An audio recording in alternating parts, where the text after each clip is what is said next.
बिस्मिल्लाहिर्रहमानिर्रहीम। हम इस सेशन के अंदर मुख्तसरन देखेंगे लिटरेचर मैट्रिक्स को। तो लिटरेचर मैट्रिक्स सबसे पहले तो हमने सिंपल गूगल पे लिखा और आपके सामने कुछ टेबल बने हुए आ गए, आपको अंदाज़ा हो गया कि ये कुछ एक्सेल टाइप की चीज़ है। तो हमने एक स्प्रेडशीट डेवलप की, स्प्रेडशीट में जो है लिखना शुरू किया। ये हम अपने हिसाब से बना सकते हैं, बने बनाए भी आपको टेम्पलेट मिल जाते हैं, लेकिन बेहतर है कि आप अपने हिसाब से बनाएं। इसमें जो है वो पहला कॉलम, दूसरा, तीसरा।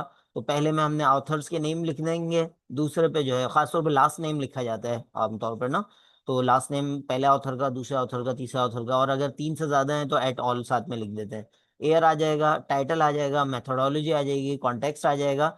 और इसके साथ साथ एक जो ज्यादा इंपॉर्टेंट चीज है कि वो पब्लिश कहाँ हुआ हुआ है। यानी इसको हम यहाँ ले आते हैं, यहाँ पर।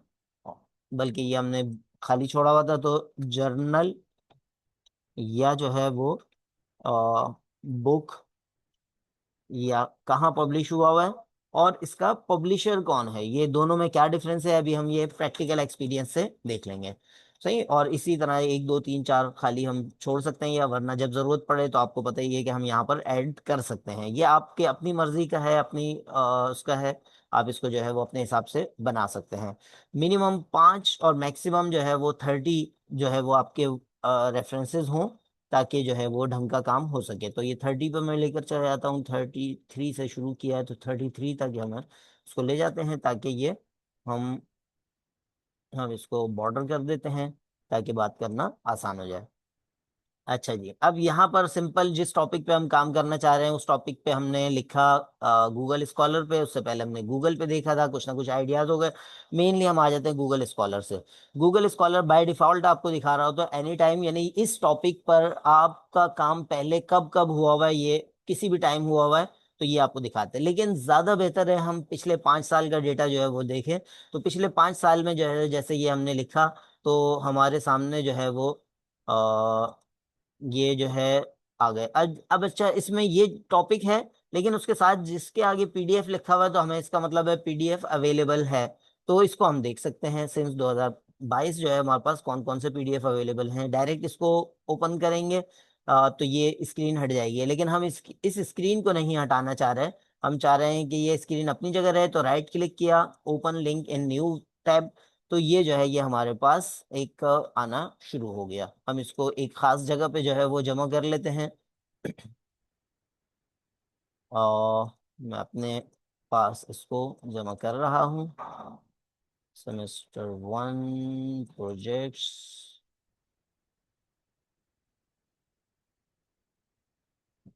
FBL PS। ये जो है ये मैंने इसको रखना शुरू कर दिया, पहला हो गया। इसी तरह दूसरे को भी डाउनलोड कर लेते हैं। ये जो है ये कुछ चीज़ें डायरेक्ट डाउनलोड होती हैं, कुछ चीज़ें जो है वो ओपन हो जाती हैं। तो उसको भी हम अपने पास एहतियातन डाउनलोड कर लेंगे, ताकि बाज़ औक़ात इंटरनेट बाद में नहीं चल रहा होता तो हम इसको बाद में देख सकें। ये इतनी देर में डाउनलोड हो रहा है, इतनी देर में हम इसको देखते हैं। और दूसरी चीज़ है, तीसरे नंबर पे ये आ रहा है Al Falah journal of Islamic economics. इसमें उन्होंने, यानी ये जो टॉपिक हमने दिया है इससे रेलिवेंट जो है। सर एक चीज़ पूछनी थी। जी जी। सर हमें जो केस स्टडी, जो एग्जिस्टिंग केस स्टडी है उसी को ही इन्हेंस करके बनाना है। नहीं नहीं, इनहेंस करना नहीं होता रिसर्च में। या आप जब भी कोई इल्मी काम कर रहे होते हैं, आप पहले ये देखते हैं कि प्रीवियसली क्या काम हुआ हुआ है इस टॉपिक पे। जी सही। सर। प्रीवियसली क्या जी। काम हुआ हुआ है, जैसे ये हमने लिखा, ये टाइटल लिखा। ये बेसिकली आप एग्जैक्ट टाइटल लिखेंगे, मैं भी चूंकि इसको रिकॉर्ड करा रहा हूँ तो एग्जैक्ट टाइटल मैंने नहीं लिखा, लेकिन आप कुछ ना कुछ आइडिया हो गया। ये कीवर्ड्स देखें, बोल्ड वर्ड्स आपको सिमिलर लग रहे हैं। ये फैसल बैंक की यहाँ बात हो रही है, केस स्टडी की बात हो रही है। इसका मतलब है अगर प्रैक्टिकली देखा जाए तो सिर्फ एक काम ढंग का हुआ हुआ है यहाँ पर, जो टॉपिक से सिमिलर है। जो मैं, इसका मतलब है अभी गैप है। लेकिन मैं थोड़ा सा नीचे आएंगे तो यहाँ पर फैसल बैंक का तज़किरा नहीं है, बल्कि ये बैंक, इस्लामिक बैंक बांग्लादेश की बात हो रही है। इसी तरह यहाँ बात आएगी, या अल्फला की बात शायद हो रही है, या किसी और बैंक की हो रही है। इसी तरह ये, तो आपको बोल्ड वर्ड्स जो यहाँ पर बता रहे होंगे, लेकिन उसमें फ़ायदा क्या होता है कि आप कम से कम केस स्टडी के अंदर कम से कम आप 5 और ज़्यादातर 30 के करीब रेफरेंस दे रहे होते हैं। तो आप जो है प्रीवियस, अच्छा, इसको डाउनलोड करने का फ़ायदा क्या होगा, आपको आइडिया भी हो जाएगा कि प्रीवियसली काम कैसा हुआ हुआ है। जैसे इसी को हम देख लेते हैं, इसी को एनालाइज कर लेते हैं। ये कुमार साहब का जो काम है। सर, और- जी। सर अगर कोई सिर्फ नॉर्मल बैंकिंग के ऊपर हो तो हम उस चीज को तो अपना उसका आर्टिकल को तो कंसिडर नहीं करें ना, उस उस पीडीएफ को। आर्टिकल को देखें आप, एक रिव्यू करने का मतलब जरूरी नहीं है लफ्ज वाला वो आप पढ़ें। जैसे अभी इसको देखें ना, हम्म। ये हम इसका टाइटल पढ़ेंगे, इसका अब्स्ट्रैक्ट पढ़ेंगे हल्का फुल्का, और इसमें से जस्ट कुछ थोड़ा सा आइडिया ले लेंगे। लेकिन अभी मैं आपको लिटरेचर मैट्रिक्स बनाना बता रहा हूँ। आपने इसका कॉपी किया और इसकी अपनी इसके शीट के अंदर लेकर गए, और इसमें टाइटल में आपने इन्वर्टेड कोमास के अंदर, क्योंकि एज इट इज हम ले रहे हैं, और इसके अंदर हमारा जो है वो फैसल बैंक की केस स्टडी की बात हो रही है, तो इसको बोल्ड भी कर लिया। फैसल बैंक ऑफ पाकिस्तान जो है उसको हमने बोल्ड कर लिया, और इसको जो है वो हमने वो कर दिया। अब ये किस साल में पब्लिश हुआ है, ये आपको कहाँ से मिलता है, ये आपको यहाँ से मिल गया, जर्नल के ऊपर ही लिखा हुआ है 2026 में पब्लिश हुआ है। इसको हम लेकर चले गए यहाँ पर, और यहाँ पर हमने लिख लिया 2026। उसके बाद हम ऑथर्स की बात करें तो इसमें बहुत सारे ऑथर्स हमें मिल रहे हैं। कुमार साहब हैं, हुसैन साहब हैं, यानी राज हैं। इसका पूरा नाम कुमार राज है, तो ये आखिर वाला नाम हम लेंगे, राज हैं। इसी तरह हुसैन हैं और अरशद हैं, तो राज एट ऑल हम इसको ले लेंगे, क्योंकि दो से ज्यादा ऑथर्स हैं तो हम जो है इसको राज एट ऑल। अच्छा, ये चीज़ें आपको इंशाल्लाह आगे चल के रिसर्च में भी, जब आप रिसर्च मेथोडोलॉजी का कोर्स पढ़ चुके होंगे या पढ़ेंगे, तो वहाँ पर भी काम आएंगी। एक जस्ट एक आपकी प्रैक्टिस है। बहुत ज़्यादा मुझे यानी इस हवाले से जो है वो उम्मीद है कि आप अपनी एफर्ट्स करेंगे तो ये आपको लॉन्ग टर्म फायदा देगा। एट ऑल का मतलब ये है राज की पूरी टीम आ गई साथ में। सही, अब ये यहाँ पर आ गया। अब यहाँ पर जो है हम अगर इसमें देखें, अगला हमारा है कॉलम मेथड, मेथोडोलॉजी का। तो ये मेथोडोलॉजी जो है वो आपको कहाँ से मिलेगी, ज्यादा नहीं, आपको ये एक पेज के जरिए बहुत कुछ मिल जाता है। सही है। बाज जर्नल्स होते हैं जो अब्स्ट्रैक्ट, जिनका जो है वो बाकायदा हेडिंग वाला होता है, तो वहां से भी हम देख सकते हैं, लेकिन टाइटल से भी बहुत कुछ पता चल जाता है। जैसे ये इन्होंने किया है यूजिंग PLSSAM अप्रोच। PLSSAM जो है वो क्या है, ये बेसिकली एक सॉफ्टवेयर का नाम है और एक टेक्निक का नाम है। तो ये जो है PLSSAM जो है ये क्वांटिटेटिव मेथोडोलॉजी है, हम इसको जो है लिख सकते हैं क्वांटिटेटिव। मुझे तो ये पता था, लेकिन आप इसको जो है वो अब्स्ट्रैक्ट पढ़ के उसमें से निकाल सकेंगे। सही। और इसी तरह जो है कॉन्टेक्स्ट क्या है, कॉन्टेक्स्ट का मतलब ये होता है कहाँ अप्लाई हुआ है। तो ये इन्होंने खुद बताया है कि फैसल बैंक ऑफ पाकिस्तान, तो खाली पाकिस्तान भी होता अगर जनरल बैंकिंग सिस्टम पे होता, लेकिन ये फैसल बैंक पे है, तो ये Faysal bank of Pakistan is the context. Control सर सी। अगर जैसे जैसे हमने आपने जैसे फैसल बैंक की है, हम जैसे मीज़ान बैंक के इस्लाम, जैसे हम्म हमारा कोर्स का टाइटल है इंट्रोडक्शन टू इस्लामिक बैंकिंग। तो हम्म। जैसे इंफॉर्मेशन मीज़ान बैंक के रिलेटेड वेबसाइट्स पे अवेलेबल है एज एन केस स्टडी, उसको हम्म। रीड आउट करके उसमें से इंफॉर्मेशन एक्सट्रैक्ट हाँ, करके उसका रेफरेंस देना जो होगा, उसका उसका रेफरेंस जी देना होगा आपको, कि ये हमने जी सर। वेबसाइट पे से लिया है। और रेफरेंस के लिए भी मैं रिकमेंड करूंगा, अभी आप पे लाजिम तो नहीं कर रहा, लेकिन जी रिकमेंड करूंगा कि ये एक टूल है मेंडले, फ्री में है, बड़ा ज़बरदस्त टूल है। इसको थोड़ा सा आप यूट्यूब से, ये चीज़ें थोड़ा सा आपको सीखनी पड़ेंगी, यूट्यूब से आजकल चीज़ें मिल जाती हैं। मेंडले जो है ये आपके लिए बड़ा कारआमद टूल है रेफरेंसिंग का और लाइब्रेरी बनाने का। आपकी ऑनलाइन लाइब्रेरी आपके घर पे होगी। मेंडले रेफरेंस मैनेजर जो है ये आपके लिए फ्री ऑफ कॉस्ट अवेलेबल होता है मेंडले। इसको जो है वो आप यूज़ कर सकते हैं रेफरेंसिंग के लिए। ये जो है बड़ी ज़बरदस्त चीज़ है, लेकिन बहरहाल अभी चूंकि हमारा फोकस जो है वो लर्निंग पे है, तो हम इसको ज़रूरी नहीं है कि हर एक वो करें, लेकिन बेहतर है रेफरेंसिंग के लिए हम मेंडले को यूज़ करें तो ज़्यादा अच्छा है। और तो सर वन बाकी लास्ट क्वेश्चन ये है कि जी। जैसे आपने बताया कि हमने रेफरेंस इंफॉर्मेशन एक्सट्रैक्ट करके लिखी, अब उसके हम्म। कंट्रास्ट में हमने ये इंफॉर्मेशन लिख ली कि इनकी राय ये है और हमारी राय ये है आगे की तरफ, राइट? अच्छा देखिए, ये अभी हमने एक पेपर यहाँ पर डाला है ना, अब इसमें मॉडल थ्योरी, मॉडल कॉन्सेप्ट फर्ज करें आपको नहीं मिलता, आप खाली छोड़ दें। जर्नल का नाम, अभी इसको मुझे पूरा करने दें तो बात ज़्यादा आसान हो जाएगी। जर्नल का नाम जो है आप यहाँ से लिख लें, journal of management sciences research review. ये आपने जर्नल का नाम लिख लिया। इसको आप पूरा लिख लीजिएगा, मैं इसको अभी पूरा नहीं लिख रहा। ठीक है। इसी तरह पब्लिशर का नाम जो है वो आपको मिल जाएगा यहीं से, ये पब्लिश करने वाला कौन सा है। तो अगर नहीं मिल रहा तो इसको ब्लैंक भी छोड़ सकते हैं फिलहाल। इस लेवल पे, आप लोगों के लेवल पे, अंडर ग्रेड लेवल पे, मैं बहुत ज़्यादा चीज़ें कंपलसरी नहीं कर रहा।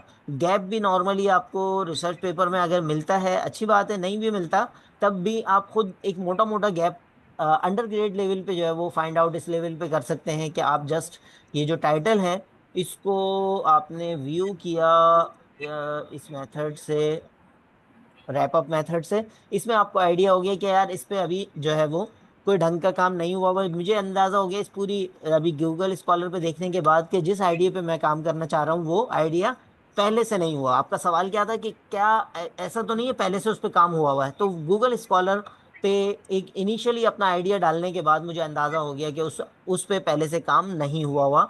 तो आवर कंट्रीब्यूशन जो है वो आप ये चूंकि रिकॉर्डिंग हो रही है तो अभी मैं यहाँ नहीं लिख रहा, लेकिन मुझे अंदाजा हो गया कि जो जिस आइडिया पे मैं काम करना चाह रहा हूँ वो कंट्रीब्यूट करेगा उसमें काम पहले से नहीं हुआ हो। तो ये है। तो गैप फाइंड आउट एक क्लास से हो गया, और उसके बाद जो है कंट्रीब्यूशन मैं दे दूंगा जिस जिस आइडिया पे मैं काम करना चाह रहा हूँ। इसी तरह आप लोग भी कर लीजिएगा। आप लोगों की सहूलत के लिए मैं ये कर सकता हूँ कि जो पूरा प्रोजेक्ट है आप लोगों का 15 मार्क्स का, उसमें जो है उसको हम ब्रेकअप कर लें। मिसाल के तौर पर आप एक इनिशियली लिटरेचर मैट्रिक्स और इनिशियल प्रपोजल 1 पेजर बना के एब्स्ट्रैक्ट टाइप का। एब्स्ट्रैक्ट भी 2-3 तरह का होता है, मैं देख लेता हूँ। अगर कोई स्ट्रक्चर्ड एब्स्ट्रैक्ट आ जाता है तो वो ज़्यादा अच्छा है, एमराल्ड का मिल जाएगा। एमराल्ड का कोई या नहीं मिलता तो हम डायरेक्ट एमराल्ड को ही देख लेते हैं। हाँ, यहाँ पर भी नहीं मिला। एमराल्ड एक पब्लिशर है और इसका जो है स्ट्रक्चर अच्छा है, अब्स्ट्रैक्ट स्ट्रक्चर। उस पे जो है वो आप एक initial abstract structure of emerald publishing जो है ये मैंने सिंपल देखा। इसमें जो है सबसे पहले वो आपसे पूछता है कि हाँ ये देखें, सबसे पहले पर्पस की तरफ आता है, reflect on the process of ये जो है। इसी पर्पस क्या है इस स्टडी का, टाइटल तो आपको पता ही है ऊपर आ जाता है। उसके बाद जो है वो पर्पस आ जाएगा कि मकसद क्या है, इसको ऑब्जेक्टिव भी कहते हैं पर्पस भी कहते हैं। फिर डिजाइन मेथोडोलॉजी अप्रोच आप क्या यूज कर रहे हैं, जैसे case study, qualitative case study भी हो सकती है, क्वांटिटेटिव केस स्टडी भी हो सकती है, तो वो आ जाएगा। फाइंडिंग, आपकी रिसर्च की फाइंडिंग क्या हो सकती है, तो अभी आप प्रपोजल फेज पे एक्सपेक्टेड फाइंडिंग का वर्ड आप यूज करेंगे। इसी तरह रिसर्च लिमिटेशंस जो है वो आप लेकर आ सकते हैं कि इसकी क्या लिमिटेशंस थी। मिसाल के तौर पर आप टाइम कांस्टेंट लेकर आ सकते हैं कि भाई टाइम बहुत लिमिटेड है, तो इसमें जो जो भी जितना भी हो सके कोई मसला नहीं है, एक प्रोसेस से गुजारना मकसद है अभी आपको।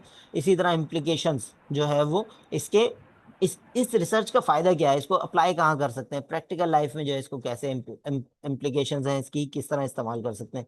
और ओरिजिनलिटी या वैल्यू जो है ये वो वाली बात आ गई जो सवाल था स्टूडेंट का, कि हम कैसे पता चलेगा कि इस पे पहले से काम नहीं हुआ। तो जब आपने लिटरेचर रिव्यू प्रॉपर किया होगा, लिटरेचर मैट्रिक्स बनाया होगा, या लिटरेचर को आपने गूगल स्कॉलर पे और दीगर सोर्सेज पे, दीगर पे मैं अभी नहीं जा रहा, अभी फिलहाल आप गूगल स्कॉलर पे भी कर लें तो काफ़ी है अंडर ग्रेड लेवल पे।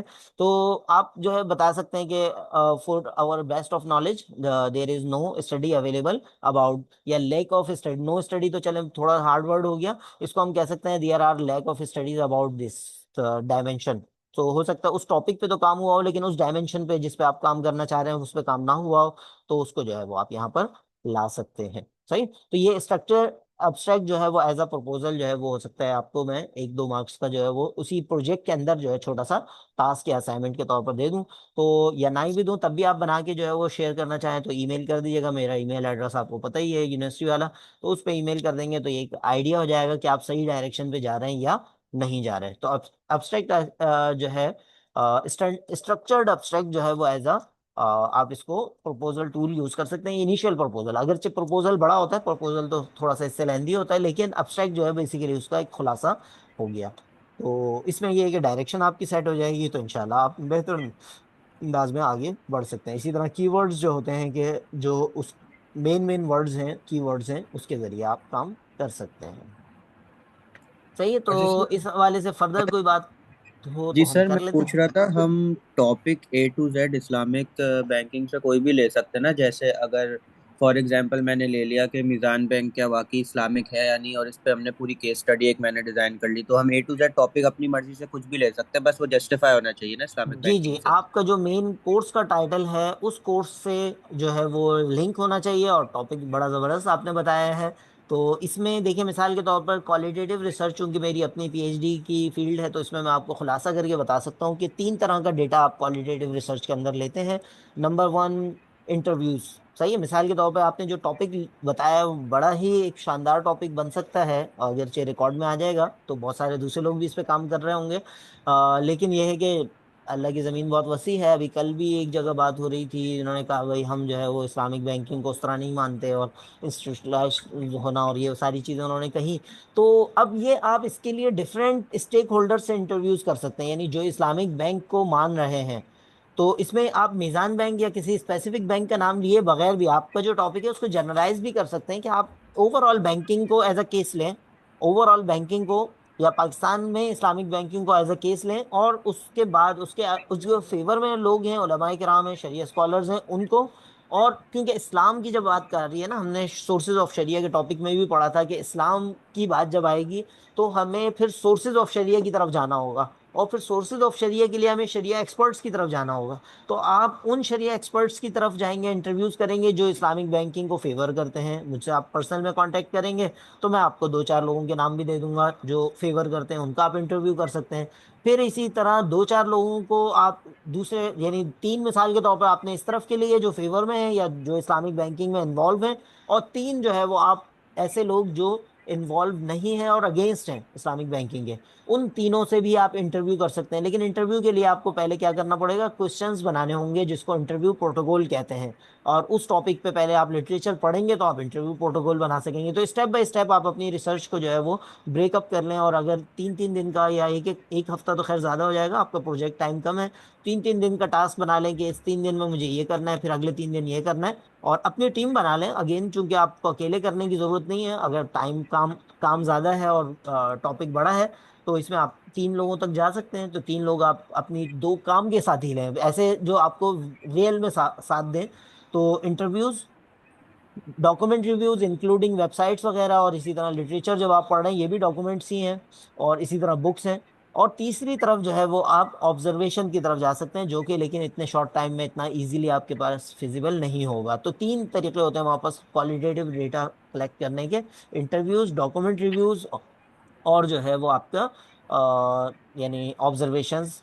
आप खुद अगर उस इदारे में या उस जगह पे जाके ऑब्जर्व करेंगे और उस इदारे का पार्ट बनते हुए करेंगे, तो ये पार्टिसिपेटरी ऑब्जर्वेशन कहलाती है। जैसे मैंने तकरीबन 2014 से 2019 बैंकिंग सेक्टर को ऑब्जर्व किया, 2019 से 2023 22 23 जो है वो higher education system in Malaysia को ऑब्जर्व किया।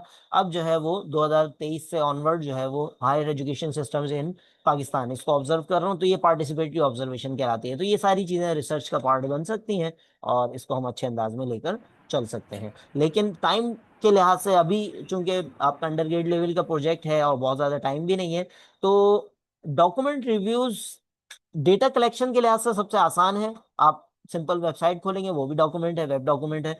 इसी तरह उसके वेबसाइट से डॉक्यूमेंट डॉक्यूमेंट डाउनलोड करेंगे, बुक्स डाउनलोड करेंगे, वो कलेक्शन के हिसाब से आसान है। लेकिन एनालिसिस के लिहाज से थोड़ा सा चैलेंजिंग इसलिए होगा कि आपके पास टाइम जो है वो थोड़ा सा कम है, एनालिसिस की एनालिटिकल एक्सपर्टीज भी कम है। इंटरव्यूज जो है वो कलेक्शन आसान है, आप इंटरव्यू प्रोटोकॉल बनाएंगे, इंटरव्यू प्रोटोकॉल की बेस पर जो है वो आप जाके जो है वो आप सिंपल क्या करेंगे कि इंटरव्यू प्रोटोकॉल की बेस पर जो है वो इंटरव्यूज करेंगे। ये भी इतना ज्यादा मुश्किल नहीं है, अगरचे लोगों तक पहुंचना मुश्किल होता है, लेकिन उसमें मैं इंशाल्लाह कुछ ना कुछ आपकी सपोर्ट कर दूंगा।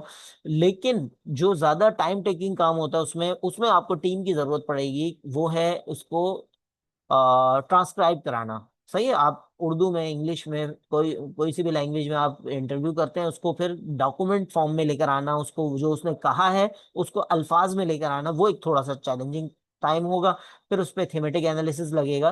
तो बहरहाल अभी अंडर ग्रेड लेवल पे हम कोशिश कर लेंगे थोड़ा सा हाथ हल्का रखते हुए, जिस तरह भी आगे बढ़ सके कोई मसला नहीं है, लेकिन एक प्रोसेस से गुजरे, ये एक इम्पॉर्टेंट चीज है। तो उम्मीद है मैं अपनी बात समझा पाया हूँ। किसी और का कोई सवाल है? सर वो आपकी बात आई गॉट इट। ले मैं ये कहना चाह रहा था कि सर आप यही कह, ये जैसे का भी सवाल था कि मीज़ान बैंक से रिलेटेड हमने आवाज इंफॉर्मेशन।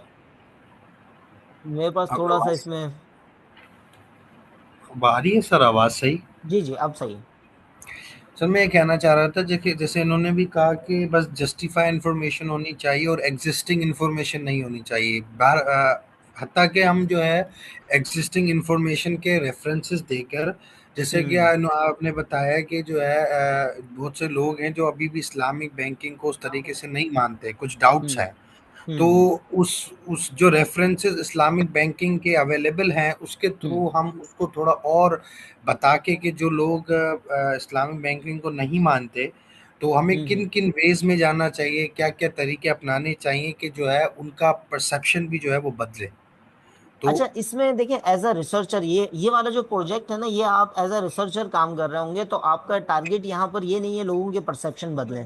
यहाँ पर जो है वो रियलिटी को आपने सामने लाना है, आपने जो है वो एनालाइज करना है कि अच्छा उनका ये मौकिफ है, इनका ये मौकिफ है, और इन दोनों को एनालाइज करते हुए हम आगे ये सजेस्ट कर रहे हैं। तो इस शॉर्ट टाइम में आपका, हाँ अगर आपका ये नहीं है, डिपेंड करता है रिसर्च ऑब्जेक्टिव क्या है। आपका रिसर्च ऑब्जेक्टिव है कि जैसे आपने बहुत अच्छा शुरू में क्वेश्चन रेज किया कि क्या ये रियली इस्लामिक है या नहीं है, तो इसका मतलब है कि आप अभी खुद भी इस हवाले से जो है वो एक किसी पोजीशन पे नहीं जा रहे, किसी साइड नहीं ले रहे, बल्कि दोनों का परसेप्शन लेकर आएंगे, उसको एनालाइज करेंगे, और वो जो है वो आप आउटपुट दे देंगे अपनी रिपोर्ट के अंदर, अपने ओपिनियन में, अपने पेपर के अंदर, ओपिनियन में थे। ओपिनियन के अंदर। हाँ, आप परसेप्शन चेंज करने के लिए जाएंगे तो वो एक अलग स्टडी है, यानी इसी के अंदर बहुत सारी स्टडीज निकल सकती हैं, एक चेन ऑफ स्टडीज निकल सकती है। इवन आप जो लोग ये सुन रहे हो उनमें से अगर कोई करना चाहे, तो उसमें अगर आप परसेप्शन चेंज करना चाह रहे हैं तो उसके लिए एक टूल मैं बताऊंगा, इसको भी अगेन हम उस पर भी लेकर जा सकते हैं।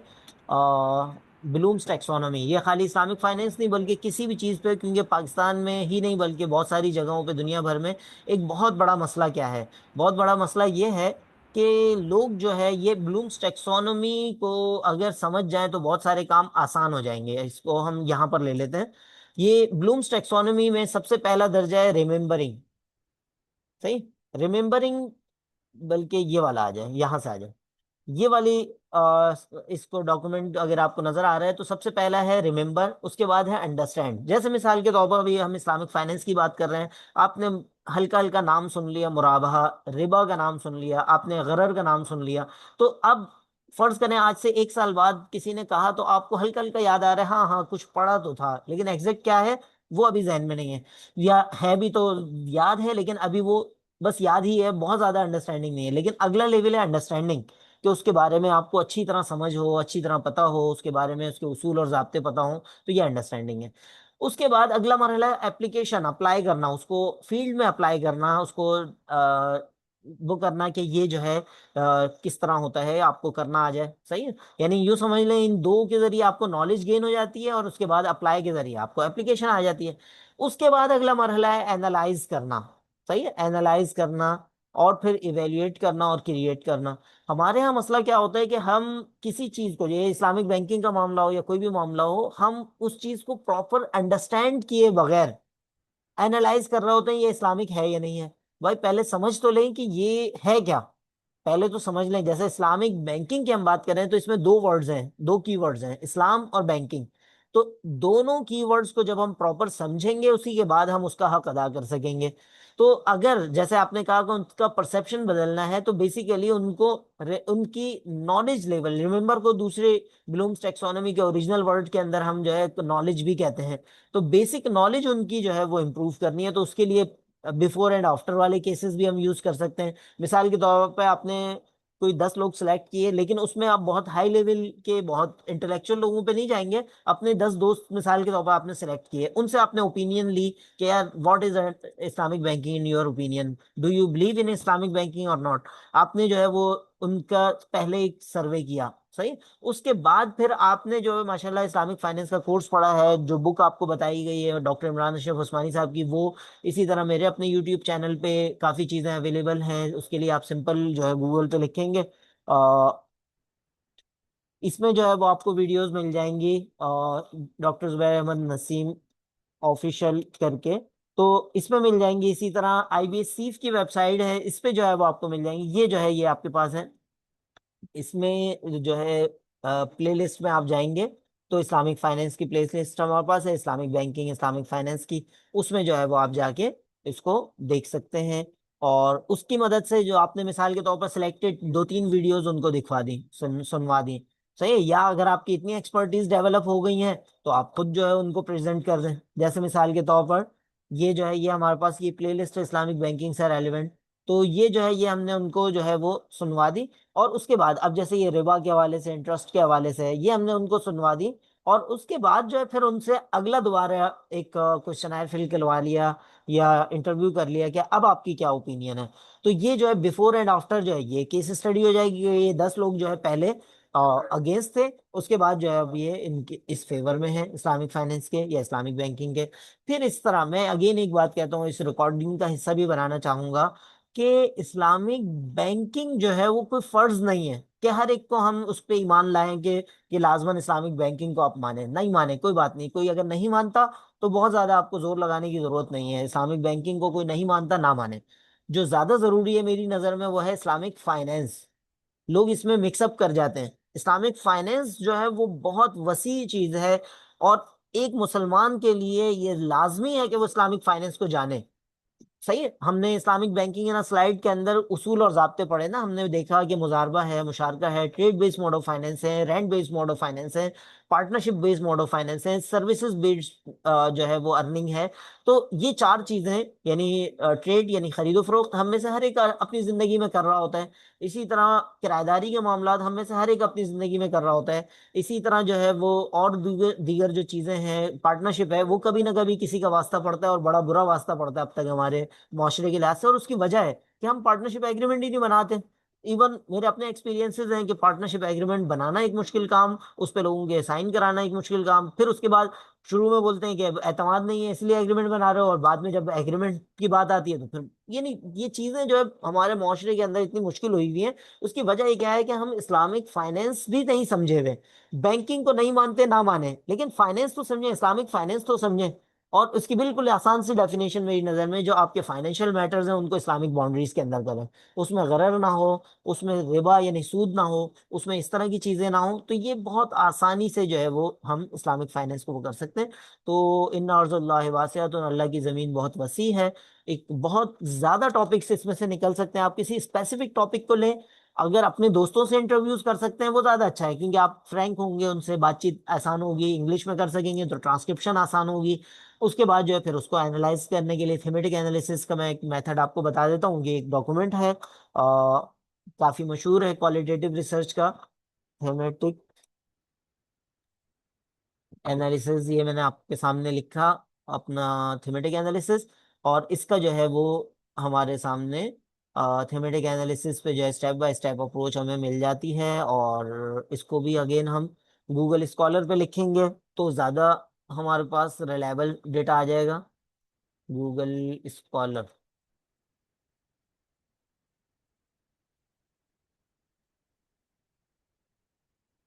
अगेन क्योंकि टाइम इसमें थोड़ा सा शॉर्ट रह गया है, तो ये वाली गुफ्तगू को हम चाहेंगे कि इसी रिकॉर्डिंग में ख़त्म कर लें, और नेक्स्ट जो लिंक है उसके ज़रिए फिर हम जो है वो लिंक 2 के ज़रिए दोबारा फ़ौरन ज्वाइन कर लेंगे। थीमेटिक एनालिसिस ये क्लार्क एंड ब्राउन जो है ये काफी इसमें मशहूर है, 2017 का इनका पेपर है। इसी तरह इनका एक पुराना भी पेपर है, क्लार्क एंड ब्राउन, काफी इसमें मशहूर है। जस्ट आपने क्या करना है, इसका पेपर डाउनलोड करना है, और ये आपको क्वालिटेटिव रिसर्च, भले आप जो है वो इंटरव्यूज कर रहे होंगे तो उसके जरिए जो है थीमेटिक एनालिसिस कर सकेंगे।